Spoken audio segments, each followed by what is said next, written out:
Hey guys! Tonight we begin with a question that sounds absurd until you realize it shaped the lives and deaths of millions. What happens when the cure is worse than the disease? Not metaphorically, literally. Because for most of human history, going to a doctor was statistically more dangerous than staying home and suffering. The remedies prescribed by learned physicians, sanctioned by universities, blessed by monarchs, and purchased at great expense were killing people at rates that would make modern pharmaceutical scandals look like minor inconveniences. We're not talking about ignorant peasants mixing herbs and hovels. We're talking about the finest medical minds of their eras, trained at prestigious institutions, treating kings and queens and popes, confidently administering treatments that were accelerating death rather than preventing it.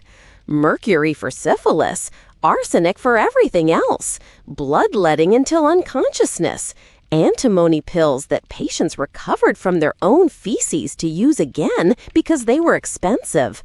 This isn't medieval quackery we're discussing. This is medicine through the 19th century, and sometimes well into the 20th. The fascinating horror isn't that these treatments existed. It's that they persisted for centuries despite mountain evidence that patients who received aggressive medical treatment often died faster than those who received none at all. Doctors watched their patients die, recorded the deaths, attributed them to disease severity rather than treatment intensity, and continued with absolute confidence. The intellectual architecture supporting these deadly interventions was so sophisticated, so internally consistent, so reinforced by institutional authority that evidence of harm simply couldn't penetrate it. Before we dive into this nightmare journey through medical history, let me ask something. If you're the kind of person who finds yourself watching videos about historical medicine at 2 in the morning, wondering how humanity survived its own ingenuity, you're exactly where you belong. Take a moment to subscribe to Yawning Abbey if that sounds like you, and tell me in the comments what time it is where you are and what bizarre historical remedy you've heard of before.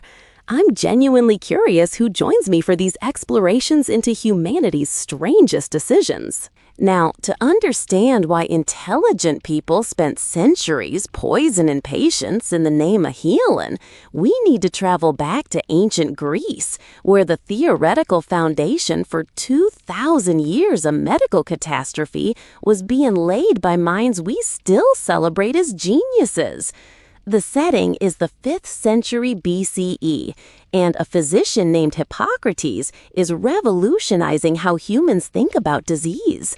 Before Hippocrates, illness was divine punishment. You got sick because you offended Apollo. The cure was prayer, sacrifice, and hope. Hippocrates proposes something radical. Disease has natural causes. The gods aren't involved. Illness comes from imbalances within the body itself, and those imbalances can be corrected through physical interventions. This is a stunning intellectual leap. It's the foundation of rational medicine. It's also, unfortunately, completely wrong in its specifics, and those wrong specifics will kill millions. Hippocrates and his followers developed the humoral theory. The body contains 4 humors: blood, yellow bile, black bile, and phlegm. Health exists when these humors are in perfect balance. Disease occurs when one humor dominates or becomes corrupted. The physician's job is to restore equilibrium. Too much blood causes fever and inflammation. The cure is obvious: remove the excess blood. Too much yellow bile causes anger and digestive problems. The cure is to purge it through vomiting or violent diarrhea. Too much black bile causes melancholy and lethargy. Too much phlegm causes sluggishness and respiratory problems. The beauty of this system is its elegant simplicity. Every symptom can be explained. Every treatment can be justified. It makes intuitive sense to anyone who has ever felt feverish and flushed and thought their blood must be running hot. The problem is that the theory is completely disconnected from biological reality. There is no black bile. Yellow bile is just bile. Blood doesn't cause fever by existing in excess. Phlegm is mucus, not a fundamental essence. The entire framework is a beautiful logical construction built on a foundation of nothing. But here's the thing about compelling theories: they're harder to abandon than bad food. Humoral theory spreads throughout the ancient Mediterranean. It's adopted by Roman physicians, most notably Galen, who in the 2nd century CE expands and systematizes it into an even more elaborate framework. Galen is a genius by any standard.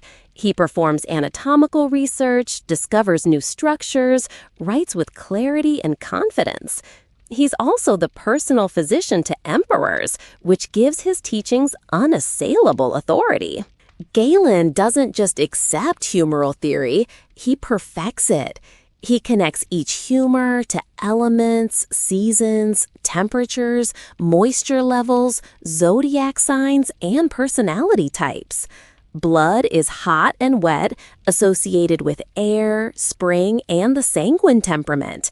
Yellow bile is hot and dry, associated with fire, summer, and the choleric temperament. Black bile is cold and dry, associated with earth, autumn, and the melancholic temperament. Phlegm is cold and wet, associated with water, winter, and the phlegmatic temperament. This isn't just medicine anymore. It's a complete cosmology. Understanding the humors means understanding the universe. Questioning the humors means questioning the fundamental order of reality. And questioning Galen specifically becomes dangerous because Galen positions himself as the final word on all medical matters. He explicitly states that everything worth knowing about medicine has already been discovered, primarily by him. Future generations need only study and apply his teachings. The Islamic Golden Age preserves and transmits this knowledge when Europe enters its centuries of intellectual dormancy. Persian and Arab physicians like Avicenna refine Galenic medicine further, adding new remedies and procedures while never questioning the fundamental humoral framework. When this knowledge flows back into medieval Europe through translations and the establishment of medical schools, it arrives as sacred text. Galen isn't just an ancient authority, he's the ancient authority. Contradicting Galen becomes roughly equivalent to contradicting Aristotle or the Bible. You can expand on his work, you cannot challenge its foundations. The first European medical schools emerge in Salerno and Bologna in the 11th and 12th centuries. They teach humoral theory as established fact. Students memorize Galenic texts in Latin. They learn to diagnose imbalances through elaborate uroscopy, the examination of urine for color, smell, sediment, and consistency. They learn to prescribe treatments that will correct imbalances: bleeding for excess blood, purging for excess bile, sweating for excess phlegm. They graduate as fully credentialed physicians, licensed to practice an art that is killing their patients. Consider what it means to be a patient in 13th century Paris. You're wealthy enough to afford a university-trained physician, which means you're wealthy enough to be in serious danger. You develop a fever. The physician arrives, examines your urine, feels your pulse, considers the season and your temperament, and delivers his diagnosis. Your blood is excessive and corrupted. The treatment is obvious. You need to be bled. The physician might do this himself, or he might call a barber surgeon, since physicians consider manual procedures beneath their dignity. The barber ties a tourniquet around your arm, selects a vein, and opens it with a lancet. Blood flows into a bowl. How much blood? That depends on your age, your constitution, and how strongly the physician believes in aggressive intervention. Some physicians are conservative, removing a few ounces. Others are convinced that dramatic diseases require dramatic treatments. They take a pint, 2 pints. They bleed until you faint, considering unconsciousness evidence that the treatment is working. If you're lucky, you survive. Your body replaces the lost blood over time. Your fever breaks because your immune system does its job, despite the physician's intervention. Everyone celebrates the success of the treatment. The bleeding worked. The physician's reputation grows. If you're unlucky, the blood loss weakens you precisely when you need strength to fight infection. Your fever worsens, your condition deteriorates. And what does the physician conclude? That your disease was more severe than initially assessed. That you needed more bleeding sooner, that next time he should be more aggressive. This is the trap, the logical trap that kept deadly medicine alive for centuries. When patients survived, treatment received credit. When patients died, disease received blame. The possibility that treatment itself might be harmful was almost inconceivable within the framework. How could reducing excess humors be harmful? The entire system was designed around the axiom that imbalance causes disease and treatment restores balance. Evidence of harm had nowhere to go. The situation becomes catastrophically worse in 1347 when the Black Death arrives in Europe. The plague kills approximately 1/3 to 1/2 of Europe's population over the next few years. It's the greatest demographic disaster in human history, and physicians are helpless. They try everything. Bleeding doesn't work, purging doesn't work. The sick die regardless of treatment. The healthy become sick regardless of prevention. For a terrifying moment, it seems like the entire humoral framework might collapse under the weight of its failure. But frameworks don't collapse that easily. Physicians develop elaborate explanations for why the plague defies normal medical treatment. It's caused by a miasma, a corrupted atmosphere generated by planetary alignments and earthquake vapors. The corruption is so severe that it overwhelms the normal humoral processes. Some physicians recommend bleeding anyway, arguing that removing corrupted blood might slow the poison's spread. Others recommend fleeing immediately, which actually works, but for reasons no one understands. The plague recedes. It returns periodically for centuries, but it recedes. Medicine survives its greatest failure by declaring the failure exceptional. Normal diseases still respond to normal treatments. The humoral framework remains intact. Physicians return to bleeding and purging with renewed confidence, having learned nothing except that some diseases are beyond human intervention. Meanwhile, new remedies are entering the medical arsenal. Metallic and mineral medicines become increasingly popular during the Renaissance, driven partly by alchemical traditions and partly by the challenge of a disease that seems to demand something stronger than traditional herbs, syphilis. The Great Pox appears in Europe in the 1490s, spreading rapidly through sexual contact. It's disfiguring, progressive, and terrifying. Patients desperately want treatment. Physicians desperately want to provide it. Mercury becomes the treatment of choice. It's been used medicinally since ancient times, but it becomes truly prominent with syphilis treatment. Physicians apply mercury externally as ointments and internally as pills or vapors. Patients salivate profusely, sometimes producing quarts of saliva daily. Their teeth loosen and fall out, their gums recede, their bones deteriorate. But the syphilis symptoms sometimes improve temporarily, which is all the evidence physicians need. The treatment is almost certainly more harmful than the disease, at least in its early stages. Mercury causes neurological damage, kidney failure, immune suppression, and a host of other problems. But here's where the trap reasserts itself.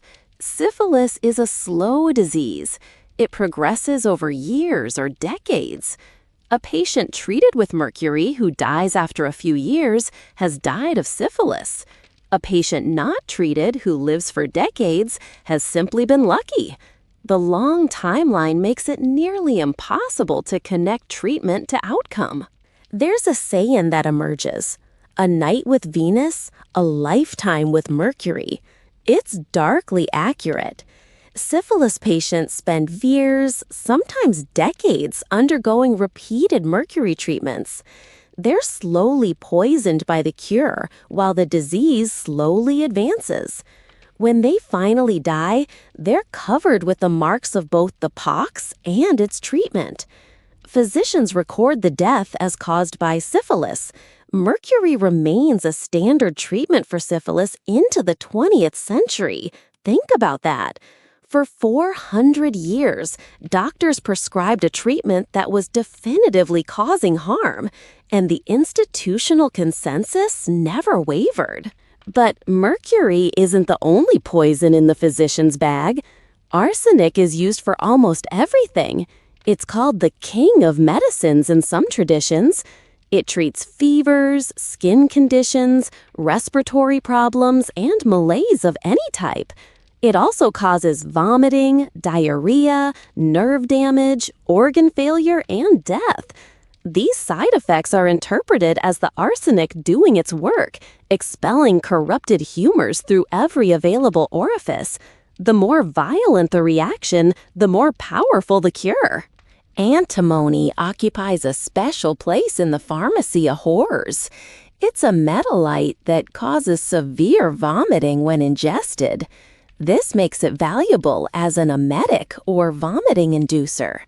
The theory is that patients suffering from excess bile need to expel that bile, and antimony accomplishes this dramatically.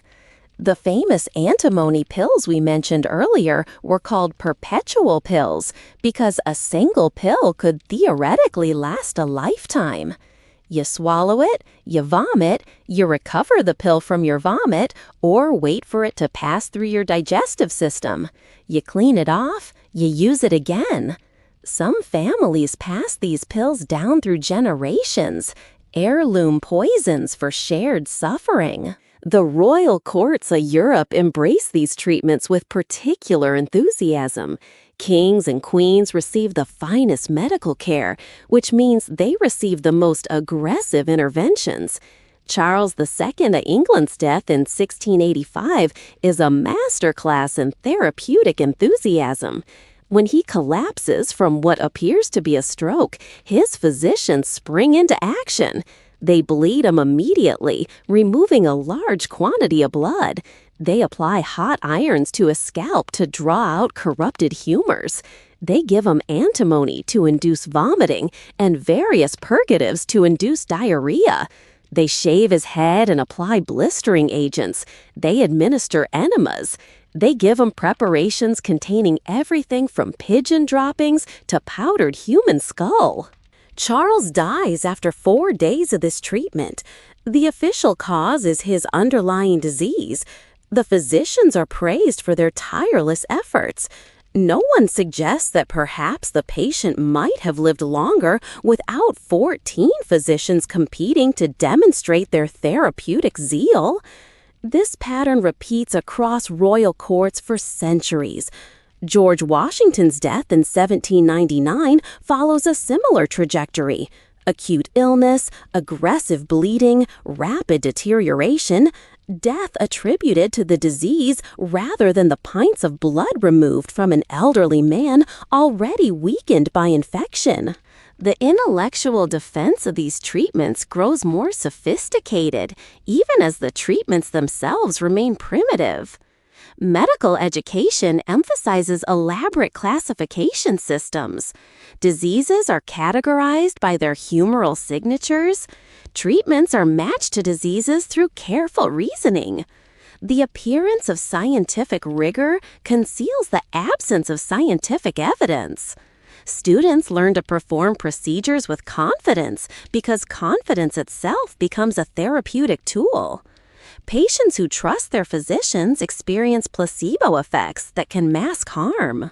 University faculties guard their prerogatives jealously.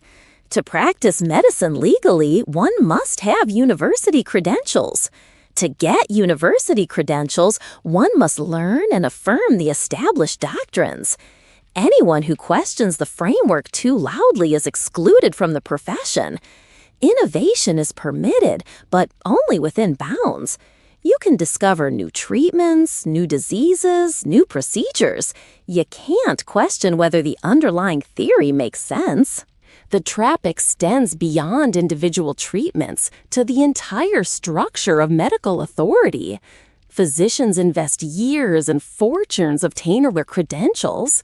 They build practices, reputations, and incomes on the basis of those credentials.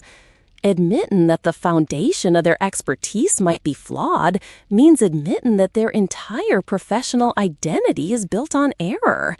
The psychological cost is unbearable. The economic cost is worse. So the framework survives, decade after decade, century after century, while the body count rises. The patients themselves participate in this system. They demand treatment. They feel abandoned if a physician merely observes and waits. They want action, intervention, something being done. A physician who recommends rest and observation seems to be offering nothing. A physician who bleeds and purges and prescribes exotic compounds is demonstrating expertise. The patient feels cared for even as they're being harmed. The family feels that everything possible is being done, even as that everything accelerates death. This is what makes the history of medicine so haunting. It's not a story of villains and victims. It's a story of people trying their best within systems that made their best efforts lethal. The physicians genuinely believed they were helping. The patients genuinely believed they were being helped. The institutions genuinely believed they were advancing human knowledge. And meanwhile, the mercury and the arsenic and the antimony and the bloodletting continued year after year, generation after generation, building a pyramid of corpses in the name of healing. As we approach the 17th century, something begins to change. New ideas about the nature of matter, the structure of the body, and the methods of inquiry start to challenge ancient authorities. William Harvey demonstrates that blood circulates rather than being constantly produced and consumed as Galen taught. Anatomists discover that many of Galen's specific claims are simply wrong, based on animal dissection rather than human observation. The mechanical philosophy proposes that bodies work like machines, governed by physical laws rather than vital humors. But change in theories doesn't immediately change practice. Physicians continue bleeding patients even after Harvey proves that blood circulates. They continue prescribing mercury and arsenic, even as chemistry reveals these substances are toxic. The institutional momentum is too powerful. The economic interests are too entrenched. The psychological commitment is too deep. New theories are absorbed into old practices rather than replacing them. Physicians learn about circulation and continue bleeding anyway, now with new justifications about removing stagnant blood or stimulating the circulation. What finally breaks the deadly consensus? That's what we'll explore next, because the transition from harmful medicine to helpful medicine doesn't happen through a single discovery or a heroic reformer. It happens through a grinding, centuries-long process of accumulating evidence, challenging authority, and gradually, painfully accepting that almost everything the profession believed was wrong. The physicians who begin this revolution are not celebrated in their own time. They're attacked, marginalized, and dismissed. Their crime is suggesting that perhaps, just perhaps, the patients might know something the doctors don't. That perhaps observation matters more than theory. That perhaps the treatments causing visible harm might be causing invisible harm as well. The resistance they face reveals something profound about how human institutions protect themselves from uncomfortable truths. And the eventual victory of evidence-based medicine reveals something equally profound about how those institutions can ultimately change. But that change comes at a cost, measured in millions of lives lost while the debate continued. This is not a story with simple heroes and villains. This is a story about how intelligent people can build elaborate systems of harm and defend those systems with absolute sincerity. It's a story about the gap between intention and outcome, between confidence and competence, between what we believe we know and what we actually know.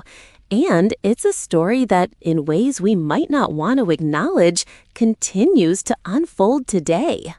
The question that hung over medical practice for 2,000 years wasn't whether doctors wanted to help their patients. Of course they did. The question was whether good intentions were enough, whether confidence could substitute for evidence, whether the authority of tradition could override the testimony of observation. The answer, written in bodies across centuries, was no. But recognizing that answer required something more painful than changing treatments. It required changing how humans think about knowledge itself. And that revolution, the revolution in understanding what it means to truly know something works, is what we'll trace in Part 2, where the body count rises even as the first faint hopes of actual healing begin to emerge. When we left off, medicine had spent 2,000 years perfecting the art of harming patients in the name of healing them. Physicians bled and purged and poisoned with absolute confidence. Their authority backed by universities, monarchs, and ancient texts that no one dared question. Patients died by the millions, their deaths attributed to disease severity rather than treatment intensity. The system was self-reinforcing, self-protecting, and seemingly immortal. But systems built on foundations of error eventually encounter facts too stubborn to ignore. The 17th century brings the first serious cracks in the edifice of traditional medicine, though these cracks take centuries to widen into genuine reform. What follows is a story of resistance, denial, and the agonizingly slow acceptance that maybe, just maybe, the doctors have been wrong about almost everything. The first significant challenge comes not from medicine, but from natural philosophy. The scientific revolution is transforming how educated Europeans think about the physical world. Galileo demonstrates that ancient authorities can be wrong about astronomy. Harvey demonstrates they can be wrong about anatomy.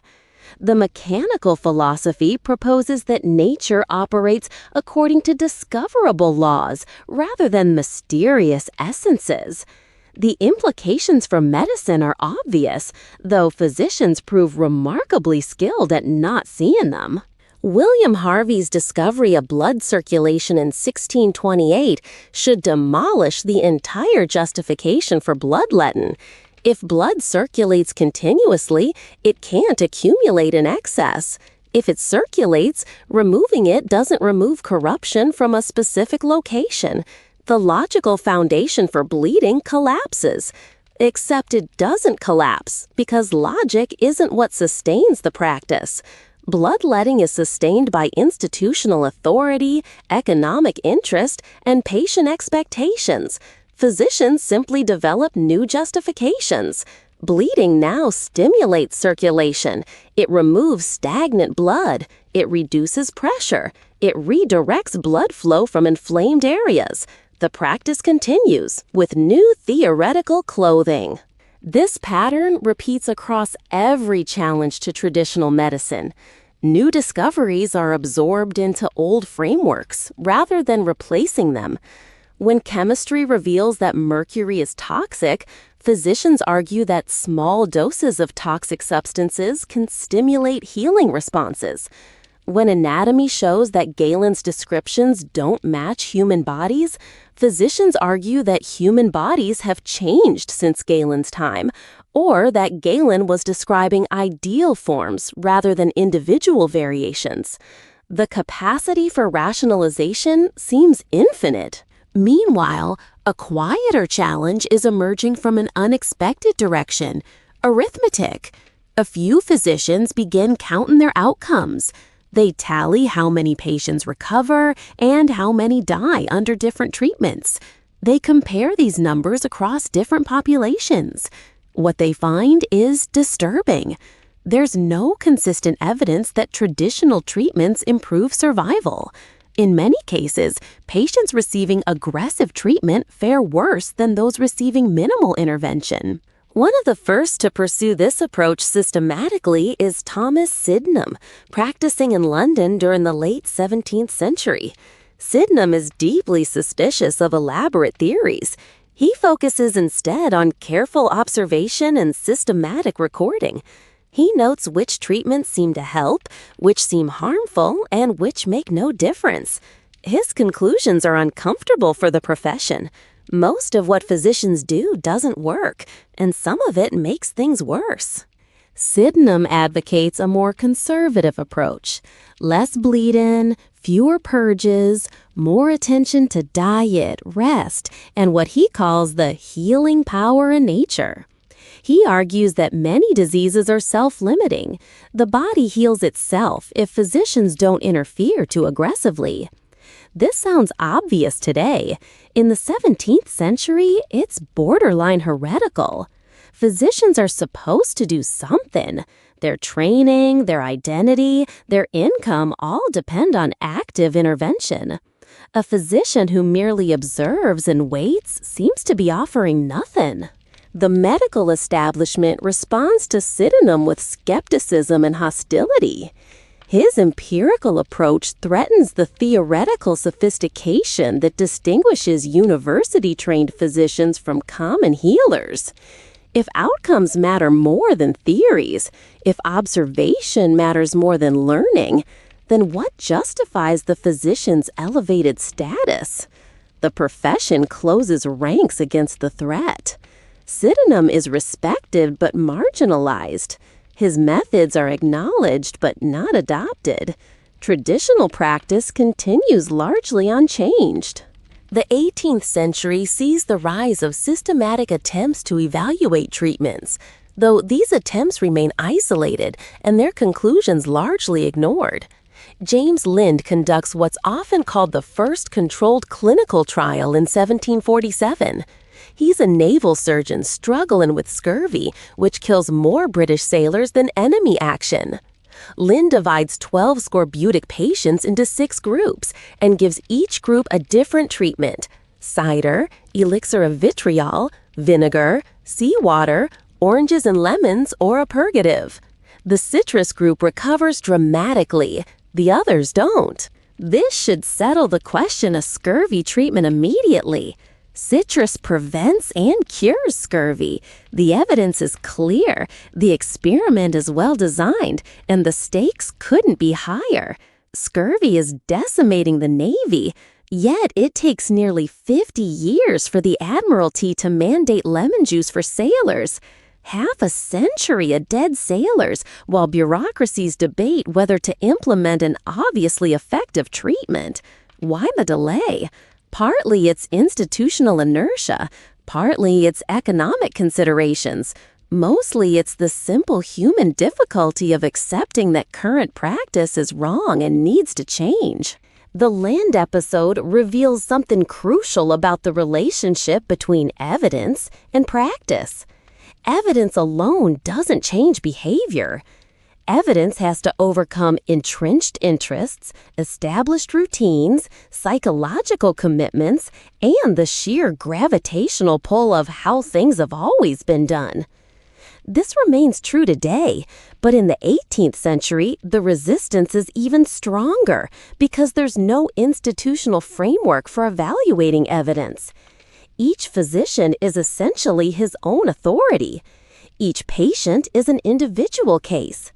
The idea that statistical patterns might reveal truths invisible in individual cases is genuinely novel and deeply counterintuitive. While mainstream medicine continues its deadly practices, alternative healing traditions proliferate. Homeopathy emerges in the late 18th century, founded by Samuel Hahnemann, a German physician disgusted by the brutality of conventional treatment. Hahnemann develops a system based on two principles: like cures like and extreme dilution. Substances that cause symptoms in healthy people will cure similar symptoms in sick people, but only if diluted to the point where no molecules of the original substance remain. Homeopathy is complete nonsense from a scientific standpoint. Its theoretical basis is impossible. Its remedies contain nothing but water or sugar. And yet, homeopathic patients often do better than patients receiving conventional treatment. Not because homeopathy works, but because homeopathy doesn't hurt. A patient given a homeopathic remedy is at least spared the mercury, the arsenic, the antimony, and the bloodletting that conventional patients endure. Doing nothing is frequently better than doing something bad when the something is poison. This accidental superiority of homeopathy creates a serious problem for conventional medicine. Here's a system based on magical thinking and impossible chemistry producing outcomes at least as good as scientific medicine. What does that say about scientific medicine? The defenders of orthodoxy have two options: acknowledge that their treatments might be harmful, or dismiss homeopathy as quackery, whose apparent success must be illusory. They choose the second option. Homeopathy is attacked, marginalized, and banned from legitimate practice. The question of why its patients survive is never seriously investigated. The early 19th century brings new therapeutic enthusiasms that make earlier practices look almost benign. Heroic medicine becomes the American approach, characterized by aggressive intervention at maximum intensity. If bleeding is good, more bleeding is better. If purging helps, violent purging helps more. The goal is to produce visible effects: copious bleeding, profuse sweating, dramatic purging. A treatment that doesn't create obvious physiological change isn't trying hard enough. The poster child for heroic medicine is Benjamin Rush, signer of the Declaration of Independence and the most prominent American physician of his era. Rush is a brilliant man, deeply committed to helping patients, and absolutely convinced that aggressive bloodletting is the key to treating almost everything. During the Philadelphia yellow fever epidemic of 1793, Rush bleeds patients repeatedly, removing up to 80% of their blood volume over the course of treatment. He believes this saves lives. Contemporary evidence suggests it dramatically accelerated death. Rush's mortality rates during the epidemic are significantly higher than those of physicians using more conservative approaches. But Rush interprets this differently. His patients are sicker to begin with, he argues. They come to him precisely because other treatments have failed. Their deaths prove the severity of the disease, not the failure of his treatment. The logic is impeccable internally. It's also completely wrong. But Rush dies believing he's saved countless lives, and his influence shapes American medical education for decades after.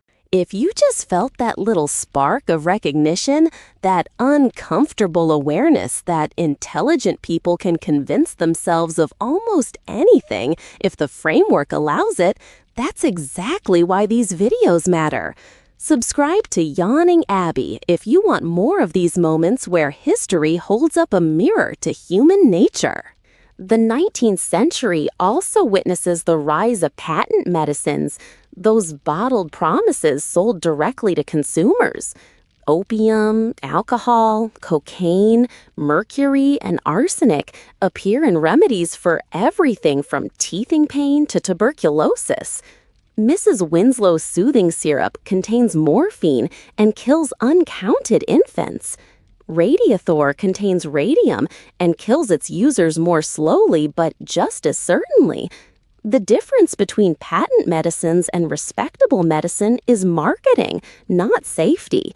Both rely on substances that are actively harmful. The patent medicine seller is just more honest about not knowing why they might work. The transformation begins, slowly and painfully, in the mid-19th century. Anesthesia arrives in the 1840s, finally allowing surgery without the horror of conscious cutting. Antiseptic technique emerges in the 1860s, dramatically reducing surgical mortality. Germ theory develops through the work of Pasteur and Koch, finally providing a theoretical framework that actually matches reality. Bacteria cause infection. Specific bacteria cause specific diseases. Treatments can target these causes directly. But here's the thing about revolutions. They're never as clean as the history books suggest. Antiseptic technique faces vicious resistance from surgeons who consider hand-washing an insult to their professional dignity. Germ theory is dismissed by physicians who've spent careers mastering miasma explanations. The old guard doesn't simply acknowledge error and step aside. They fight for their intellectual territory with every tool available. Ignaz Semmelweis provides the tragic exemplar. Working in a Vienna maternity hospital in the 1840s, he discovers that hand-washing dramatically reduces childbed fever mortality. Women dying in agony after giving birth can be saved by a simple intervention. Physicians should wash their hands before examinations, especially after handling cadavers in the morgue. The evidence is overwhelming. Mortality drops from around 12% to 1% when hand washing is implemented. The medical establishment destroys Semmelweis. His colleagues mock him, his superiors marginalize him, his findings are dismissed, distorted, and ignored. He's eventually committed to an asylum where he dies within weeks, possibly beaten by guards. Decades later, germ theory explains why his intervention worked. But by then, countless women have died of childbed fever that hand-washing could have prevented. The tragedy isn't that Semmelweis was wrong. He was right. The tragedy is that being right wasn't enough. Why this resistance? Understanding the answer means understanding how humans construct and defend their worldviews. Physicians who rejected hand-washing weren't monsters. They were educated professionals protecting their professional identity from what seemed like an absurd attack. Semmelweis was essentially claiming that doctors themselves were killing patients, that the hands trained to heal were carrying death from morgue to maternity ward. Accepting this claim meant accepting personal responsibility for countless deaths. The psychological burden was unbearable. It also meant accepting that medical education, medical theory, and medical practice had all been wrong.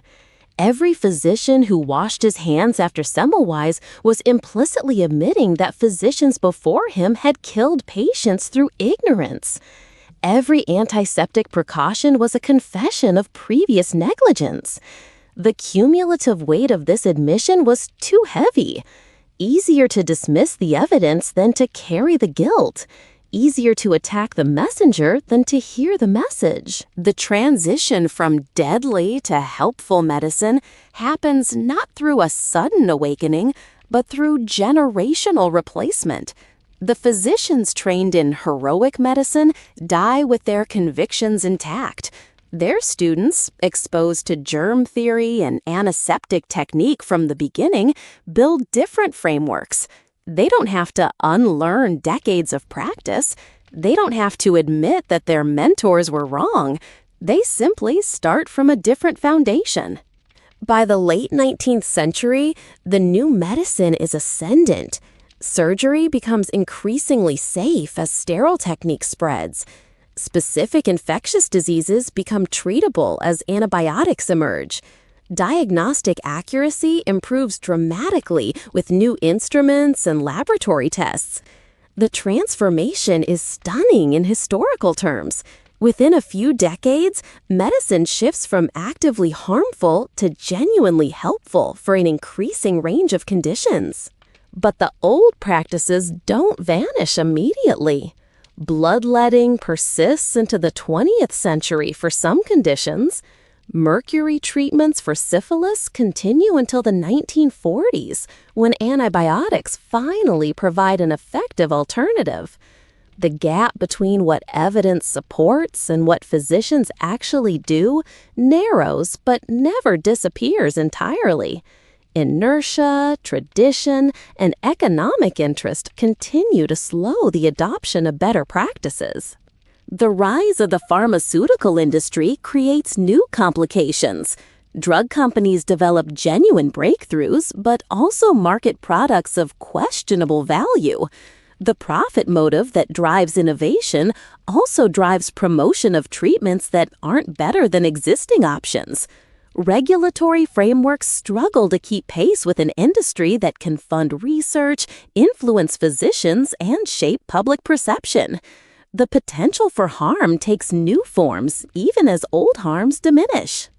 Consider the history of heroin, initially marketed by Bayer as a non-addictive alternative to morphine, or thalidomide, prescribed for morning sickness until it caused devastating birth defects, or the countless drugs withdrawn from market after approval because their risks exceeded their benefits. The pharmaceutical industry repeats, in compressed form, many patterns from earlier medical history: enthusiasm, followed by harm, followed by reluctant acknowledgement, followed by reform, followed by new enthusiasm for new products. The 20th century brings the randomized controlled trial, finally providing a rigorous method for evaluating treatments. If you want to know whether a drug works, you compare patients who receive it to otherwise similar patients who receive a placebo. You randomize assignment to prevent bias. You blind patients and physicians to prevent expectations from affecting outcomes. You count results and analyze them statistically. For the first time in history, medicine has a reliable way to distinguish effective treatments from harmful or useless ones. The results are sometimes humbling. Treatments that generations of physicians confidently prescribed turn out to be no better than placebo. Procedures that seem obviously beneficial prove useless or harmful when properly tested. The experience of clinical practice, the accumulated wisdom of the profession, the confident judgment of experienced practitioners all prove unreliable guides to what actually works. Evidence trumps experience. Data defeats tradition.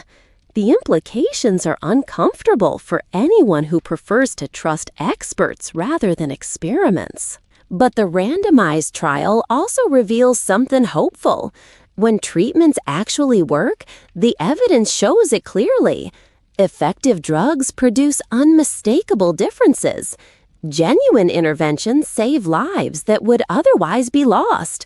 The very method that exposes ineffective treatments validates effective ones. Medicine isn't condemned to fumbling in the dark. It can know what works if it's willing to test rigorously and accept the results honestly. The modern era brings unprecedented ability to help patients alongside unprecedented complexity in evaluating what constitutes help. We can cure diseases that were death sentences a century ago. We can manage chronic conditions that would have disabled our grandparents. We can replace failing organs, modify genetic defects, and target cancers with precision impossible in earlier eras.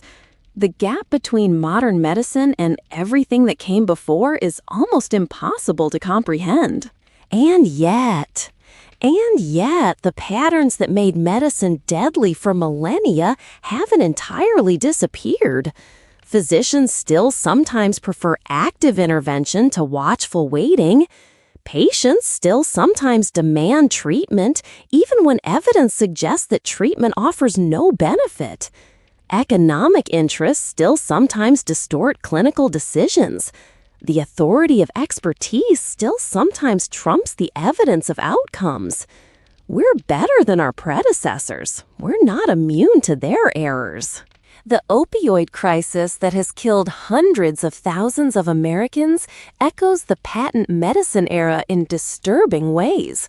Pharmaceutical companies marketed OxyContin with claims about addiction risk that proved catastrophically wrong. Physicians prescribed opioids for conditions where evidence didn't support their use. Patients became dependent on drugs they'd been assured were safe. The regulatory system that was supposed to prevent such disasters failed at every level. Replace OxyContin with Mrs. Winslow's soothing syrup, and the structural parallels are obvious. What protects modern medicine from repeating the full horror of the past? Partly better science, partly better institutions, but mostly the simple recognition that good intentions aren't enough. The physicians who bled George Washington believed they were helping him. The physicians who prescribed thalidomide believed they were helping pregnant women. Believing you're helping is insufficient protection against causing harm. You have to actually measure outcomes rigorously and honestly and change practice when the evidence demands it. This recognition, more than any specific treatment or technology, marks the genuine revolution in medicine. Not the stethoscope or the X-ray or the antibiotic, but the understanding that medical knowledge must be tested rather than trusted. That tradition guarantees nothing. That authority proves nothing. That only evidence, carefully gathered and honestly interpreted, can distinguish helpful treatments from harmful ones. The cost of learning this lesson was measured in millions of lives. The physicians who resisted it were defending their livelihoods, their identities, and their worldviews against uncomfortable truths. The patients who died under their care were victims not of malice, but of a system that couldn't process evidence of its own failure. The tragedy is genuine, and the guilt is real, even if no individual deserves blame for the collective catastrophe. As we move into Part 3, we'll examine how this transformation actually occurred in specific domains, what it reveals about human nature and institutional change, and what lessons it holds for our own time. Because the story doesn't end with the triumph of evidence-based medicine. The story continues with new challenges, new potential for harm, and new opportunities to repeat or avoid the errors of the past. The physicians of 1850 couldn't imagine being wrong in the ways they were wrong.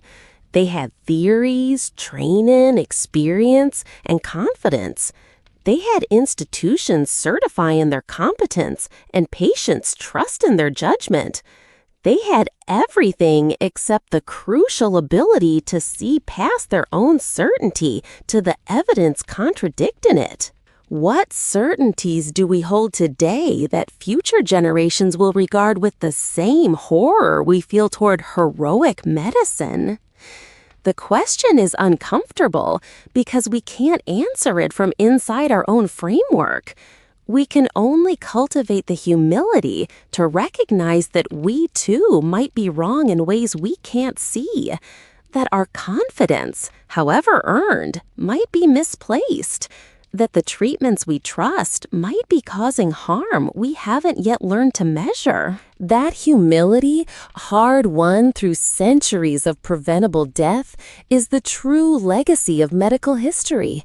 Not the specific lessons about bloodletting or mercury, but the deeper lesson about the limits of human knowledge and the dangers of human certainty. It's a lesson we're still learning, and as we'll see, it's a lesson that applies far beyond the boundaries of medicine itself. We've traced the arc of medical harm from its origins in ancient Greece through its persistence into the modern era. We've seen how intelligent, well-intentioned physicians built elaborate systems for killing patients and defended those systems against all evidence. We've watched the slow, painful emergence of evidence-based medicine from the wreckage of heroic treatment. Now we arrive at the question that has been implicit throughout. What does this history mean for us? The immediate impulse is to celebrate progress. Modern medicine is incomparably better than anything that came before. We have antibiotics that cure infections, vaccines that prevent diseases, surgical techniques that would have seemed miraculous to our great-grandparents. The gap between contemporary medical care and everything that preceded it represents one of humanity's greatest achievements. We should celebrate this. It matters that we got better. But celebration alone misses the deeper lessons. The physicians who bled George Washington weren't stupid or evil. They were products of a system that made their deadly practices seem not just reasonable, but necessary.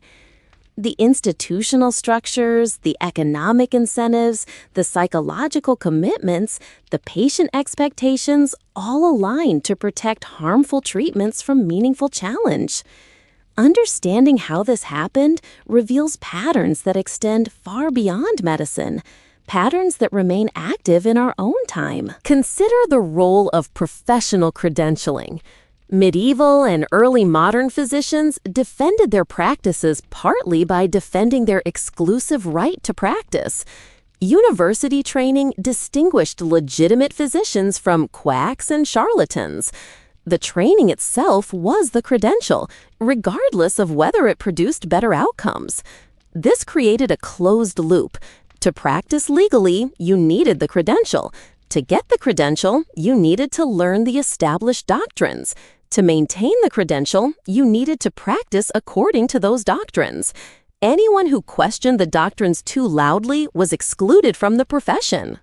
This structure made reform from within almost impossible. A physician who concluded that bloodletting was harmful faced a terrible choice: silence his conclusions and continue practicing, or speak his conclusions and lose his license, his income, and his ability to help patients at all. The system punished dissent with professional death. Most dissenters chose accommodation over martyrdom. The few who chose martyrdom, like Semmelweis, served as warnings to others. Modern professional structures have evolved but haven't entirely escaped this trap. Medical education still involves learning established doctrines, most of which are now evidence-based, but some of which persist through tradition rather than proof. Physicians who challenge consensus face professional risks, even when their challenges prove correct. The system still tends to protect itself against uncomfortable truths. It's more open to reform than its predecessors, but the institutional inertia remains substantial. The economic dimension is equally persistent. Physicians in every era have needed to earn livings. Their incomes depend on providing treatments that patients will pay for. Treatments that patients will pay for are treatments that seem to be doing something. A physician who recommends watchful waiting, who suggests that the body will heal itself without intervention, offers nothing that justifies a fee. The economic pressure pushes toward active treatment, even when evidence suggests that active treatment is unnecessary or harmful. Consider the modern phenomenon of over-testing and over-treatment. Studies consistently find that many medical procedures are performed more frequently than evidence supports. Patients receive tests that won't change their treatment, surgeries that don't improve their outcomes, medications that offer marginal benefits at substantial cost. The reasons are complex. Defensive medicine, patient demand, financial incentives, simple habit. But the pattern echoes the past. Doing something continues to feel better than doing nothing, even when doing something isn't better. The psychological dimension might be the most persistent of all. Humans want to believe that action helps. We want to believe that experts know what they're doing. We want to believe that our suffering serves a purpose, that our treatments are working, that our trust is justified. These desires make us vulnerable to elaborate explanations that satisfy our need for meaning while accomplishing nothing medically useful. The placebo effect demonstrates this vividly. Patients given inert treatments often report feeling better, not because the treatment did anything, but because the act of treatment itself triggers psychological and physiological responses. This effect was presumably even stronger in eras when patients couldn't evaluate treatments objectively. A patient bled until unconscious and then recovering might genuinely feel that the bleeding saved their life because the dramatic experience creates a narrative of crisis and recovery. The suffering itself becomes evidence of efficacy. This psychological dynamic helps explain why patients often demanded the treatments that were killing them. They felt that something was being done. They participated in a ritual of healing. They experienced their physician's attention and expertise as therapeutic, regardless of what that physician actually accomplished. The relationship itself had value, even when the interventions didn't. This remains true today. Patients often prefer physicians who order tests and prescribe medications to those who counsel patients in observation. The role of theory in sustaining harmful practice deserves particular attention. Humoral theory wasn't arbitrary superstition. It was an elaborate intellectual framework that made internal sense and explained observable phenomena. Within that framework, bloodletting was logical. If fever indicates excess blood and excess blood causes inflammation, then removing blood should reduce fever and inflammation. The reasoning is impeccable. The premises are simply wrong. But wrong premises can persist indefinitely if they're embedded in institutions that discourage testing. Medieval medical education didn't involve checking whether treatments actually worked. It involved learning to apply theories correctly. A physician who bled a patient to death had applied the theory correctly. The patient simply had an underlying condition too severe to survive. The theory remained intact because nothing could falsify it.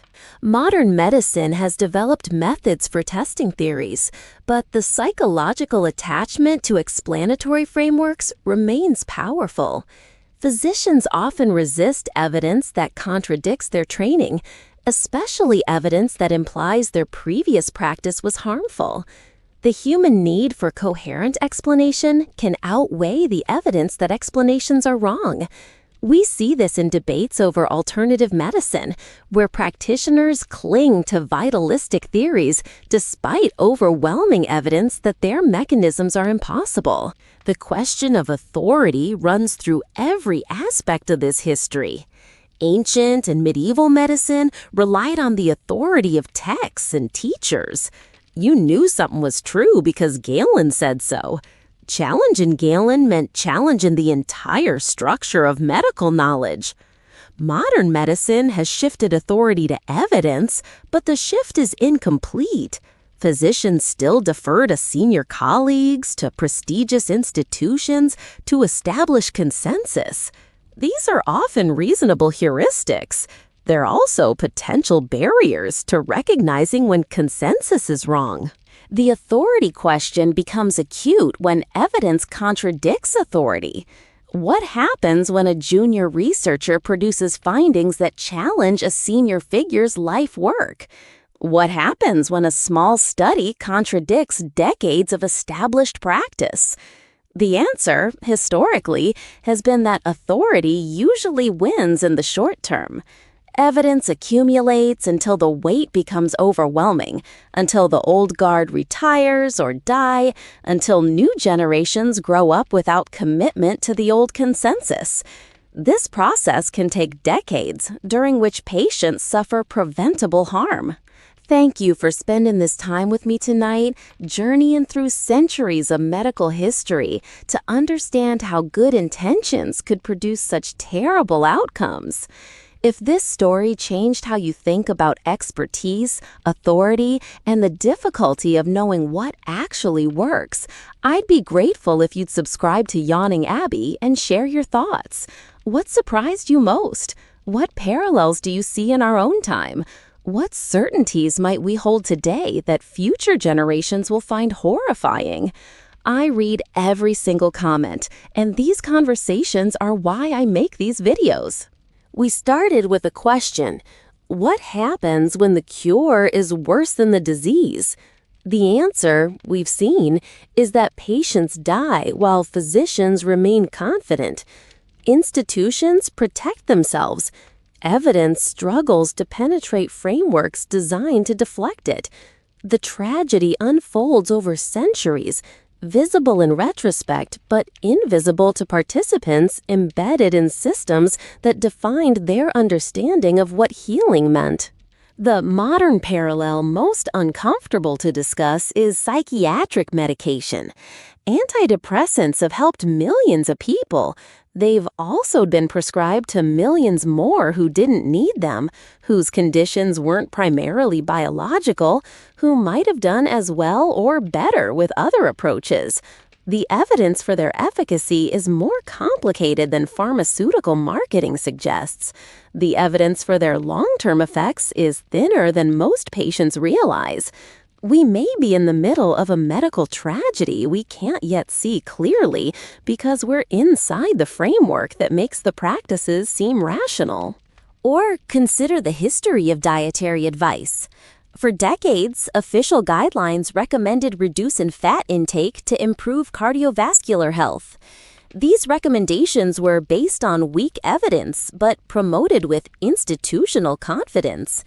Millions of people followed the advice, replacing fats with carbohydrates and sugars, potentially worsening the health outcomes the guidelines aim to improve. The parallel to earlier medical confidence is uncomfortable. We believed we knew. We changed behavior based on that belief. We may have caused harm while trying to help. The opioid crisis we mentioned in Part 2 is perhaps the most direct modern echo of historical patterns. Pharmaceutical companies marketed products with misleading claims about addiction risk. Physicians prescribed opioids for conditions where evidence didn't support their use. Regulatory agencies failed to detect and prevent the emerging catastrophe. Patients trusted the system and became dependent on drugs that destroyed their lives. The death toll now exceeds 500,000 Americans. Future historians may regard the opioid crisis the way we regard mercury treatment for syphilis, an obvious disaster that was somehow invisible to those inside the system that produced it. What protects us from repeating these patterns? Partly better methods, as we've discussed. Randomized controlled trials, when properly conducted and honestly reported, can distinguish effective treatments from harmful ones. Regulatory frameworks, when properly resourced and politically insulated, can prevent dangerous products from reaching patients. Evidence-based medicine, when properly practiced, can override tradition and authority with data. But these protections are fragile. They require institutional commitment that can be undermined by economic and political pressure. They require individual integrity that can be compromised by career incentives. They require patient sophistication that may not match the complexity of medical decisions. They require a culture of humility that conflicts with the professional confidence patients expect and physicians cultivate. Every safeguard can fail, and enough simultaneous failures can recreate the conditions that made historical medicine so deadly. The deeper protection comes from understanding history well enough to recognize patterns when they recur. The physicians who bled patients weren't wrong because they used lancets. They were wrong because they trusted theory over observation, authority over evidence, confidence over humility. These errors can occur with modern technology as easily as with ancient instruments.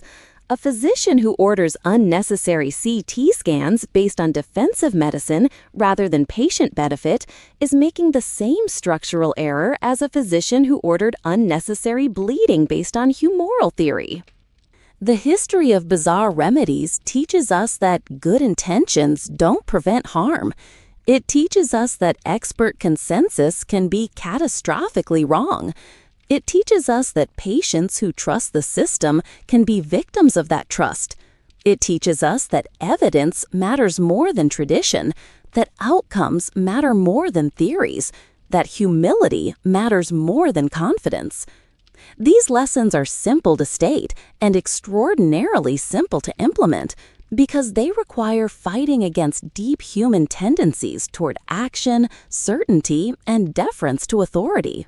We return, finally, to the opening question, transformed by everything we've learned. What happens when the cure is worse than the disease?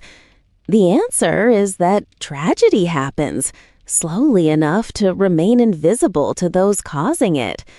The dead patients accumulate. The living patients suffer. The physicians continue with confidence, unshaken by outcomes they can't interpret as evidence against their practices.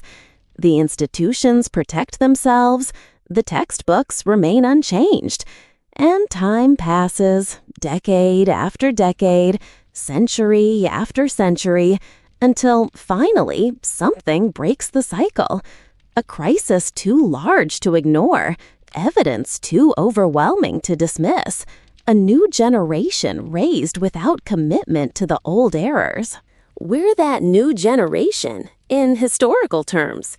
We inherited medicine transformed by the revolutions of the 19th and 20th centuries. We have tools our predecessors couldn't imagine.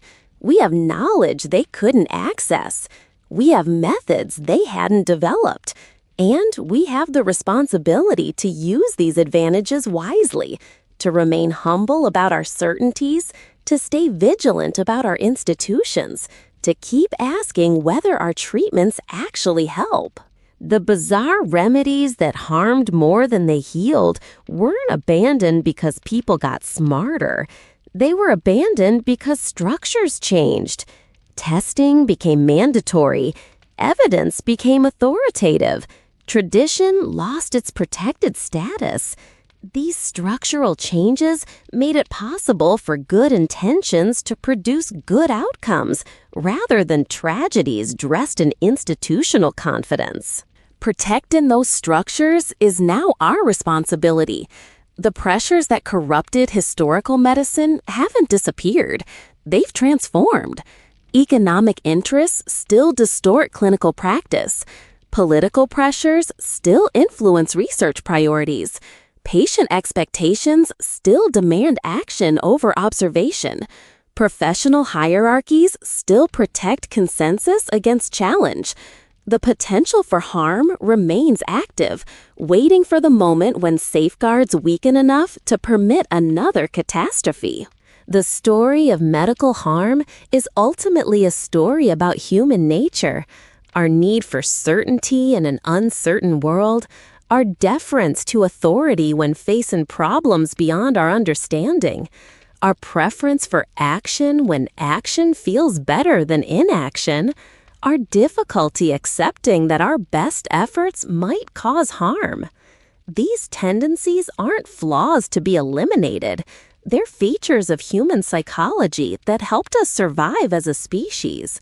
But in context where our intuitions don't match reality, these features become bugs. Medicine spent 2 millennia learning this lesson the hard way. Other domains may be learning similar lessons now.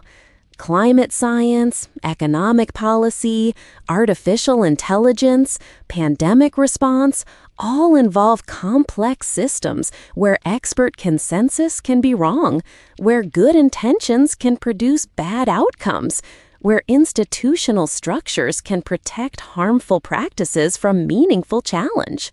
The patterns we've traced in medical history may be unfolding in other fields in ways we can't yet see. This isn't a counsel of despair. It's a counsel of vigilance. We can do better than our predecessors precisely because we understand their failures. We can build institutions that test rather than trust. We can cultivate humility that tempers expertise. We can demand evidence that challenges authority. We can remember that confidence is not competence, that intention is not outcome, that tradition is not truth. The bizarre remedies that killed our ancestors seem obviously wrong in retrospect. Their wrongness was invisible to those who practiced them because they were inside frameworks that made the practices seem rational. We too are inside frameworks. We too have certainties that seem obviously true. We too trust authorities and follow traditions and believe our good intentions guarantee good outcomes. The history of medical harm doesn't tell us which of our certainties are wrong. It tells us that some of them almost certainly are. It tells us to hold our knowledge with humility, to test our practices rigorously, to remain suspicious of institutional confidence, to remember that the road to medical help is paved with therapeutic intentions. The final irony of this history is that understanding it might be the best protection against repeating it. The physicians who bled patients didn't know they were part of a multi-century catastrophe. They couldn't see themselves as future historians would see them. They lacked the perspective that comes from knowing how the story ends. We have that perspective now. We know how their story ended. The question is whether we'll use that knowledge to write a different ending for our own. The mercury and the arsenic and the antimony and the bloodletting have been replaced by better interventions, but the human tendencies that sustained deadly practices for millennia remain with us. We're still capable of building systems that harm while intending to help. We're still capable of defending those systems against evidence of their failure. We're still capable of believing our certainties while those certainties kill. What saves us, if anything saves us, is remembering. Remembering the bodies. Remembering the confident physicians standing over them. Remembering how long it took for anyone to notice that something was terribly wrong. Remembering that we could be those physicians, that we could be standing over those bodies, that we might already be and simply can't see it yet. That memory, uncomfortable and humbling, is the legacy we should take from this history. Not superiority over our benighted ancestors, but solidarity with them. They did their best within systems that made their best efforts deadly. We do our best within systems we can't fully evaluate. The difference isn't that we're smarter. The difference is that we know what they couldn't, that being wrong about medicine kills people, and that the people doing the killing are usually the ones most convinced they're helping. So the next time you see a medical professional, perhaps thank them, not just for their expertise, but for working within a system that now tests that expertise against outcomes rather than defending it through authority alone. Thank the researchers who conduct trials, the statisticians who analyze them, the regulators who evaluate them, the patients who participate in them. Thank everyone who helps maintain the fragile infrastructure that separates modern medicine from its deadly predecessors. And hold your own certainties lightly. Whatever you believe about health and healing, some of it's probably wrong. The question isn't whether you're wrong. The question is how you'll respond when evidence suggests that you are. Will you defend your beliefs the way physicians defended bloodletting? Or will you have the courage to change, even when changing means admitting that your best efforts might have caused harm? The bizarre remedies that harmed more than they healed are gone. The patterns that produced them remain. Our job, having inherited this knowledge, is to stay alert, to keep testing, to keep questioning, to remember that the confident certainty of experts has killed more patients than any disease in history. That remembering is how we honor the dead, by refusing to join their number through preventable error.